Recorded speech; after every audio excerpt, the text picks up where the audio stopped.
Hello everyone. ಇವತ್ತು K S exam ಬಗ್ಗೆ ತಿಳ್ಕೊಳ್ಳೋಣ. ಎಕ್ಸಾಮ್ ಪ್ಯಾಟರ್ನ್, ಎಕ್ಸಾಮ್ ಸಿಲೆಬಸ್, ಈ ಎಕ್ಸಾಮ್ದು ಪೋಸ್ಟ್ ಏನೇನಿದ್ದಾವೆ ಅಂತ ತಿಳ್ಕೊಳ್ಳೋಣ. ಕೆ ಎಸ್ ಎಕ್ಸಾಮ್ KPSC ಅವ್ರು ನಡೆಸ್ತಾರೆ. KPSC ಅಂದರೆ ಕರ್ನಾಟಕ ಪಬ್ಲಿಕ್ ಸರ್ವಿಸ್ ಕಮಿಷನ್ ಅವರು. KS ಅಂದರೆ ಕರ್ನಾಟಕ ಅಡ್ಮಿನಿಸ್ಟ್ರೇಟಿವ್ ಸರ್ವಿಸ್ ಅಂತ. ಈ ಎಕ್ಸಾಮ್ ಅಫಿಷಿಯಲ್ ಆಗಿ ಗೆಜೆಟೆಡ್ ಪ್ರೊಬೇಷನರ್ಸ್ ಎಕ್ಸಾಮಿನೇಷನ್ ಅಂತ ಕೂಡ ಕರೀತಾರೆ for group A and group B post. Okay, ಈಗ KS ಆಫೀಸರ್ಸ್ ಆದರೆ ನೆಕ್ಸ್ಟ್ 10 ಇಯರ್ಸ್ಗೆ ಅವರು IAS ಆಫೀಸರ್ ಆಗಿ ಪ್ರಮೋಟ್ ಆಗ್ತಾರೆ. KS ಕೆಡರಿಂದ IAS ಕೆಡರಿಗೂ ಕೂಡ ಪ್ರಮೋಟ್ ಆಗ್ಬೋದು. IAS ಅಂದರೆ ಡಿಸ್ಟ್ರಿಕ್ಟಿಗೆ ಚೀಫ್, ಡಿಸ್ಟ್ರಿಕ್ಟಿಗೆ ಹೆಡ್ ಅಂತ. ನೆಕ್ಸ್ಟ್ IPS ನೋಡೋದಾದರೆ ಡಿಸ್ಟ್ರಿಕ್ಟಲ್ಲಿ ಪೊಲೀಸ್ ಚೀಫ್ ಇವರು. ಓಕೆ, KS ಅಂದರೆ ಇದರಲ್ಲಿ ಟಾಪ್ ಮೋಸ್ಟ್ ಪೋಸ್ಟ್ ಅದು ಅಂದರೆ ಪೊಸಿಷನ್ ಏನಂದರೆ assistant commissioner.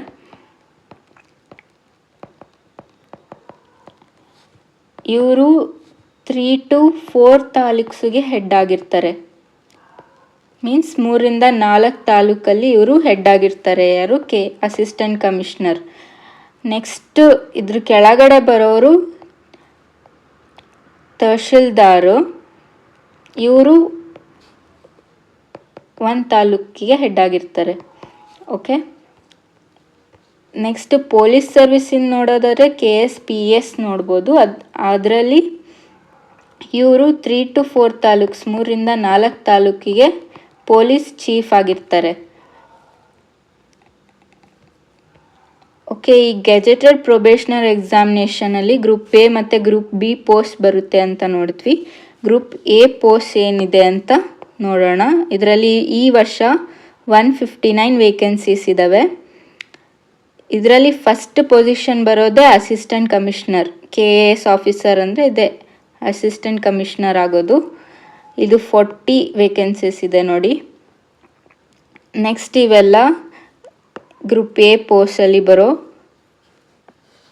Assistant commissioner of commercial tax, ಈ ಥರ ಡಿಫ್ರೆಂಟ್ ಪೋಸ್ಟ್ಸ್ ಬರುತ್ತೆ. ಮತ್ತು ಗ್ರೂಪ್ ಬಿ ಅಲ್ಲಿ ನೋಡೋದಾದರೆ ತಹಶೀಲ್ದಾರು ಗ್ರೂಪ್ ಬಿ ಅಲ್ಲಿ ಬರುತ್ತೆ. ಇದು ಗ್ರೇಡ್ 2 ಅಂತ ಕೂಡ ಹೇಳ್ತೀವಿ. ಇಲ್ಲಿ 51 ಪೋಸ್ಟ್ ಇದೆ ನೋಡಿ. ನೆಕ್ಸ್ಟು ಇವೆಲ್ಲ ಗ್ರೂಪ್ ಬಿ ಅಲ್ಲಿ ಬರೋವಂಥ ಪೋಸ್ಟ್. ಗ್ರೂಪ್ ಎ ಮತ್ತು ಗ್ರೂಪ್ ಬಿ ಪೋಸ್ಟ್ನ ನಾವಿಲ್ಲಿ ನೋಡ್ಬೋದು. ಈ KS ಎಕ್ಸಾಮ್ಗೆ ಮಿನಿಮಮ್ ಏಜ್ ಲಿಮಿಟ್ ನೋಡೋದಾದರೆ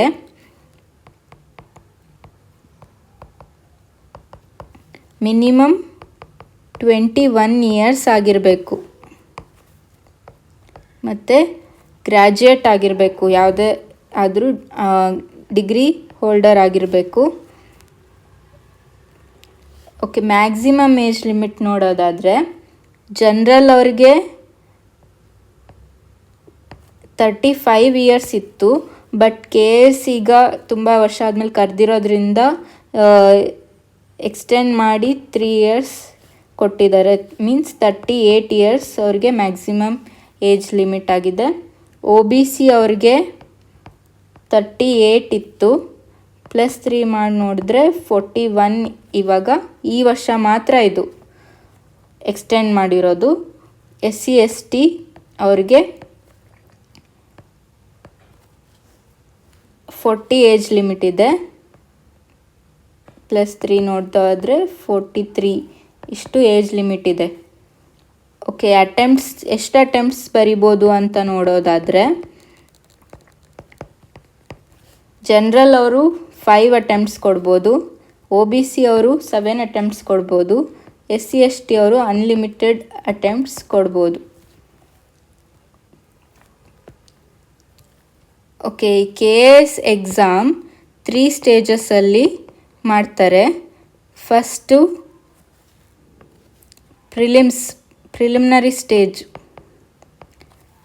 second mains stage, third personality test.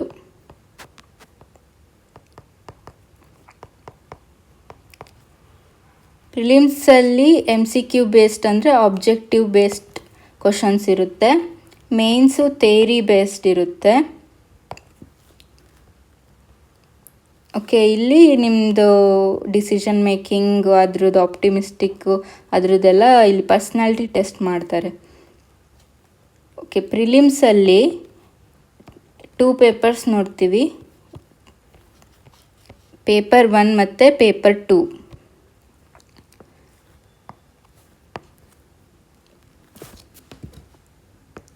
Paper 1ನಲ್ಲಿ ಫಸ್ಟು ಜನರಲ್ ಸ್ಟಡೀಸ್ ನೋಡೋದಾದರೆ ಅದು national and international related concepts ಇರುತ್ತೆ. ಜನರಲ್ ಸ್ಟಡೀಸ್, ಕರೆಂಟ್ ಇವೆಂಟ್ಸ್, ಈ ಥರ ಕರೆಂಟ್ ಅಫೇರ್ಸ್ ನೋಡ್ಕೋಬೇಕು. ಇದು 40 ಕ್ವಶನ್ಸ್ ಇರುತ್ತೆ. ಮಾರ್ಕ್ಸ್ ನೋಡೋದಾದರೆ 80 ಮಾರ್ಕ್ಸ್ ಇರುತ್ತೆ. ನೆಕ್ಸ್ಟ್ ಕಾನ್ಸೆಪ್ಟ್ ಏನಂದರೆ ಹ್ಯುಮ್ಯಾನಿಟೀಸಲ್ಲಿ Indian constitution, history, geography of India ಮತ್ತು ಕರ್ನಾಟಕ, ಎಕನಾಮಿ, ಈ ಥರ ಕಾನ್ಸೆಪ್ಟ್ಸ್ ಬರುತ್ತೆ. ಹಿಸ್ಟ್ರಿ ಆಫ್ ಇಂಡಿಯಾ ನೋಡ್ಕೋಬೇಕು, ಮತ್ತು ಇಂಡಿಯನ್ ನ್ಯಾಷನಲ್ ಮೂಮೆಂಟ್ ನೋಡ್ಕೋಬೇಕು, ಕರ್ನಾಟಕ ಫೋಕಸಲ್ಲಿ ಇಟ್ಕೋಬೇಕು, ಮತ್ತು ವರ್ಲ್ಡ್ ಜಿಯೋಗ್ರಫಿ ಆಫ್ ಇಂಡಿಯಾ ಇದೆಲ್ಲನೂ ನೋಡ್ಕೋಬೇಕಾಗುತ್ತೆ. ಮತ್ತು ಇದು ಹ್ಯುಮ್ಯಾನಿಟೀಸು 60 ಕ್ವಶನ್ಸ್ ಇರುತ್ತೆ. ಮಾರ್ಕ್ಸ್ ನೋಡೋದಾದರೆ 120 ಮಾರ್ಕ್ಸು. ಸೊ ಟೋಟಲ್ 100 ಕ್ವಶನ್ಸ್ ಇರುತ್ತೆ ಪೇಪರ್ 1ನಲ್ಲಿ, ಮತ್ತು ಟೋಟಲ್ ಮಾರ್ಕ್ಸು 200 ಮಾರ್ಕ್ಸ್ ಇರುತ್ತೆ. ಇದು ಟೈಮ್ ಲಿಮಿಟ್ ನೋಡೋದಾದರೆ 2 ಅವರ್ಸ್ ಇರುತ್ತೆ. 2 ಅವರ್ಸಿಂದ ಎಕ್ಸಾಮು, ಮತ್ತು ನೆಗೆಟಿವ್ ಮಾರ್ಕ್ಸ್ ಕೂಡ ಇರುತ್ತೆ, -1/4. ಕರೆಕ್ಟ್ ಆಗಿರೋದ್ರಲ್ಲಿ ನೀವೇನಾದರೂ ತಪ್ಪು ಮಾಡಿದರೆ -1/4, ದಟ್ ಈಸ್ -0.25 ಡಿಡಕ್ಟ್ ಆಗುತ್ತೆ. ಪೇಪರ್ 2 ನೋಡೋದಾದರೆ ಜನರಲ್ ಸ್ಟಡೀಸ್ ಸ್ಟೇಟ್ ರಿಲೇಟೆಡ್ ಇರುತ್ತೆ, ಸ್ಟೇಟ್ ಲೆವೆಲ್ ಕ್ವಶನ್ಸ್. ಇದು state important, state current affairs, government programs ಇದನ್ನು ನೋಡ್ಕೋಬೇಕಾಗುತ್ತೆ. Next science and technology concepts ಇರುತ್ತೆ, ಎನ್ವಿರಾನ್ಮೆಂಟ್ ಟೆಕ್ನಾಲಜಿ ಇರುತ್ತೆ. ಜನರಲ್ ಸ್ಟಡೀಸಿಂದು 40 ಕ್ವಶನ್ಸ್ ಇರುತ್ತೆ 80 ಮಾರ್ಕ್ಸ್ಗೆ. ನೆಕ್ಸ್ಟ್ ಸೈನ್ಸ್ ಆ್ಯಂಡ್ ಟೆಕ್ನಾಲಜಿ ಮತ್ತು ಎನ್ವಿರಾನ್ಮೆಂಟ್ ಆ್ಯಂಡ್ ಎಕಾಲಜಿ ಇವೆರಡು ಸೇರಿ 30 ಕ್ವಶನ್ಸ್ ಇರುತ್ತೆ 60 ಮಾರ್ಕ್ಸ್ಗೆ. Biodiversity, climatic change, health related concepts, ಮತ್ತು ಬೇರೆ ಎಲ್ಲ ಕಾಂಟೆಂಪ್ರರಿ ಡೆವಲಪ್ಮೆಂಟ್ಸ್, ಈ ಥರ ಸೈನ್ಸ್ ರಿಲೇಟೆಡ್ ಟಾಪಿಕ್ಸ್ ಅವೆಲ್ಲ ನೋಡ್ಕೋಬೇಕಾಗುತ್ತೆ ಇಲ್ಲಿ. ನೆಕ್ಸ್ಟು ಜನರಲ್ ಮೆಂಟಲ್ ಎಬಿಲಿಟಿ ಇರುತ್ತೆ, ಇದು 30 ಕ್ವಶನ್ಸು 60 ಮಾರ್ಕ್ಸ್ಗೆ. Comprehension, logical reasoning, problem solving, data interpretation ಎಲ್ಲ 10th ಲೆವೆಲಲ್ಲಿರುತ್ತೆ. ಡಿಸಿಷನ್ದು ಮೇಕಿಂಗ್ ಪ್ರಾಬ್ಲಮ್ಸ್ ಈ ಥರ ಇರುತ್ತೆ. ಟೋಟಲ್ ಪೇಪರ್ 2 ನೋಡೋದಾದರೆ 100 ಕ್ವಶನ್ಸ್ ಇರುತ್ತೆ 200 ಮಾರ್ಕ್ಸ್ಗೆ. ಇಲ್ಲೂ ಕೂಡ ನೆಗೆಟಿವ್ 1/4 ಇರುತ್ತೆ. 2 ಅವರ್ಸ್ ಪೇಪರ್ ಇದು. ಇದಿಷ್ಟು ಪ್ರಿಲಿಮ್ಸ್ ಆದರೆ ನೆಕ್ಸ್ಟ್ ಸ್ಟೇಜ್ ಮೇನ್ಸ್ ಇರುತ್ತೆ. ಮೇನ್ಸಲ್ಲಿ ಲ್ಯಾಂಗ್ವೇಜ್ ಪೇಪರ್ಸ್ 2 ಇರುತ್ತೆ. ಫಸ್ಟ್ ಕನ್ನಡ ಲ್ಯಾಂಗ್ವೇಜ್ ಮತ್ತು ಇಂಗ್ಲೀಷ್ ಲ್ಯಾಂಗ್ವೇಜ್ 2 ಪೇಪರ್ ಇರುತ್ತೆ, ಕಂಪಲ್ಸರಿ ಪೇಪರು. ಕನ್ನಡ 150 ಮಾರ್ಕ್ಸ್ಗೆ ಇರುತ್ತೆ, ಇದು ಕೂಡ 150 ಮಾರ್ಕ್ಸ್. 2 ಅವರ್ಸ್ಗಿರುತ್ತೆ, ಇದು 2 ಅವರ್ಸ್ ಇರುತ್ತೆ. 35% ಅಷ್ಟು ನೀವು ತೆಗೆದ್ರೆ ಪಾಸ್ ಆದಂಗೆ. 35% ಇದ್ದರೆ ಸಾಕು. ಸೊ ಇಲ್ಲಿ ಸಿಲೆಬಸ್ ಏನಂತ ನೋಡೋದಾದರೆ ಕನ್ನಡ ಏನೇನಿರುತ್ತೆ ಅಂದರೆ ಪದ ಪ್ರಯೋಗ ಇರುತ್ತೆ, ಮತ್ತು ವಿಷಯ ಸಂಕ್ಷೇಪಣೆ, ಪದಜ್ಞಾನ, ಲಘು ಪ್ರಬಂಧ, ಮತ್ತು ಇಂಗ್ಲೀಷಿಂದ ಕನ್ನಡಕ್ಕೆ ಟ್ರಾನ್ಸ್ಲೇಷನ್ ಮಾಡೋದು, ಈ ಥರ ಸಿಂಪಲ್ ಆಗಿರುತ್ತೆ. ಸಂಧಿ ಸ್ವಲ್ಪ ಆ ಥರ ಕ್ವಶನ್ಸ್ ಇರುತ್ತೆ. ಇಂಗ್ಲೀಷಲ್ಲಿ ಕೂಡ ಸ್ವಲ್ಪ ಪ್ಯಾಸೇಜ್ ಮತ್ತು ಶಾರ್ಟ್ ಎಸ್ಸೆ, ಈ ಥರ ವ್ಯಾಕ್ಯಾಬ್ಲರಿ, ಈ ಥರ ಕಮ್ಯುನಿಕೇಷನ್ ಸ್ಕಿಲ್ಸ್ ಸಿಂಪಲ್ಲಾಗೇ ಇರುತ್ತೆ. ನೆಕ್ಸ್ಟ್ ಮೆರಿಟ್ ಬೇಸ್ಡ್ ರ್ಯಾಂಕಲ್ಲಿ ಕನ್ಸಿಡರ್ ಮಾಡೋ ಪೇಪರ್ಸ್ ಇವು ಕ್ವಾಲಿಫೈಯಿಂಗ್ ಪೇಪರ್ಸು. 5 ಪೇಪರ್ಸ್ ಇರುತ್ತೆ. ಎಲ್ಲವೂ ಕೂಡ 250 ಮಾರ್ಕ್ಸ್. ಸೊ ಟೋಟಲ್ 1250 ಮಾರ್ಕ್ಸ್ ಆಗುತ್ತೆ. ಎಲ್ಲವೂ ಕೂಡ ಆನ್ಸರ್ ರೈಟಿಂಗ್ ಥರ ಥೇರಿ ಬೇಸ್ಡ್ ಇರುತ್ತೆ. ಎಸ್ಸೆ ನೋಡೋದಾದರೆ 2 ಎಸ್ಸೆ ಬರೀಬೇಕು. ಮತ್ತು 4 ಜನರಲ್ ಸ್ಟಡೀಸ್ ಪೇಪರ್ ಇರುತ್ತೆ. ಎಸ್ಸೆ ಬಗ್ಗೆ ಇನ್ನೂ ಡೀಪಾಗಿ ನೋಡೋದಾದರೆ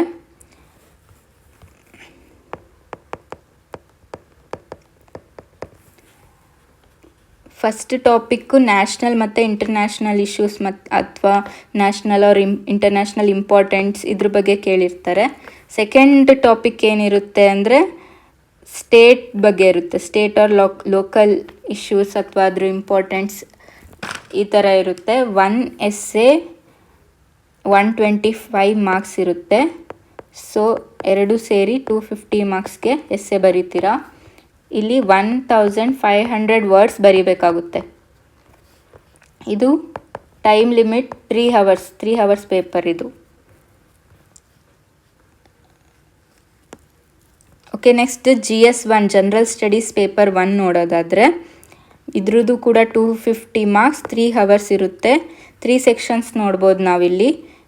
culture, heritage and history of Karnataka and India ಮತ್ತು ಕರ್ನಾಟಕ ಎರಡರದ್ದು ಓದ್ಕೋಬೇಕು. ಪೊಲಿಟಿಕಲ್ ಮತ್ತು social perspective, social studies base ಮೇಲೆ, ಪೊಲಿಟಿಕ್ಸ್ ಬೇಸ್ ಮೇಲೆ ಇರುತ್ತೆ ಈ ಕ್ವಶನ್ನು.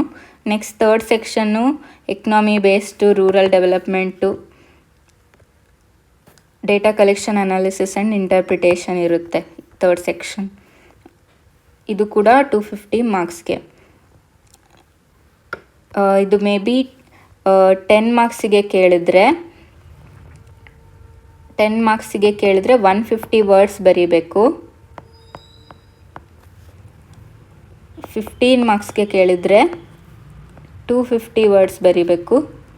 20 ಮಾರ್ಕ್ಸ್ಗೆ ಒಂದು ವೇಳೆ ಕೇಳಿದರೆ 300 ವರ್ಡ್ಸ್ ಬರೀಬೇಕಾಗುತ್ತೆ. ಎಲ್ಲ GS1, GS2, GS3, GS4 ಎಲ್ಲದಕ್ಕೂ ಇದು ಅಪ್ಲೈ ಆಗುತ್ತೆ. ಓಕೆ, GS2 ಸಿಲೆಬಸ್ ಏನಿದೆ ಅಂತ ನೋಡೋದಾದರೆ natural resources and physical features, ಇದು geography related. Indian constitution overview, ಇದು polity related. International relations, public administration management, ಇದು ಪೊಲಿಟಿಕಲ್ ಕಾನ್ಸೆಪ್ಟ್ ನೋಡ್ಕೊಳ್ಳಿ. ಇದಿಷ್ಟು GS2ದು. GS3ಯಲ್ಲಿ ನೋಡೋದಾದರೆ ಸೈನ್ಸ್ ಆ್ಯಂಡ್ ಟೆಕ್ನಾಲಜಿ ಬರುತ್ತೆ. Role and impact of science and technology in Indian development ಮತ್ತು information technology in public domain. Next modern trends and advancements in life sciences, natural science, agricultural science ಎಲ್ಲ ಇವು science ಬೇಸ್ಡೇ ಇರುತ್ತೆ ನೋಡಿ. Next environment and ecology based third section ಇರುತ್ತೆ. GS4ದು application minded ಆ ಥರ ಬರೀಬೇಕಾಗುತ್ತೆ. Ethics, integrity, aptitude ಇದೆಲ್ಲ GS4ಅಲ್ಲಿ ಬರುತ್ತೆ. ಟೋಟಲ್ ನೋಡೋದಾದರೆ ಇದು ಕೂಡ 250 ಮಾರ್ಕ್ಸ್, ಇದು ಕೂಡ 250 ಮಾರ್ಕ್ಸ್, ಇದು ಕೂಡ 250, ಇದು ಕೂಡ 250, ಇದು ಕೂಡ 250. ಟೋಟಲ್ 1250 ಆಗುತ್ತೆ. ಪರ್ಸ್ನಾಲಿಟಿ ಟೆಸ್ಟ್ ಏನಿದೆ ಅಲ್ಲ ಲಾಸ್ಟ್ಗೆ, ಅದು 50 ಮಾರ್ಕ್ಸ್ಗಿರುತ್ತೆ. ಸೊ ಟೋಟಲ್ ರ್ಯಾಂಕ್ ಲೀಸ್ಟಿಗೆ ಕನ್ಸಿಡರ್ ಆಗೋ ಮಾರ್ಕ್ಸ್, ಟೋಟಲ್ ಮಾರ್ಕ್ಸ್ 1300. ಇದಿಷ್ಟು KS ರಿಲೇಟೆಡ್.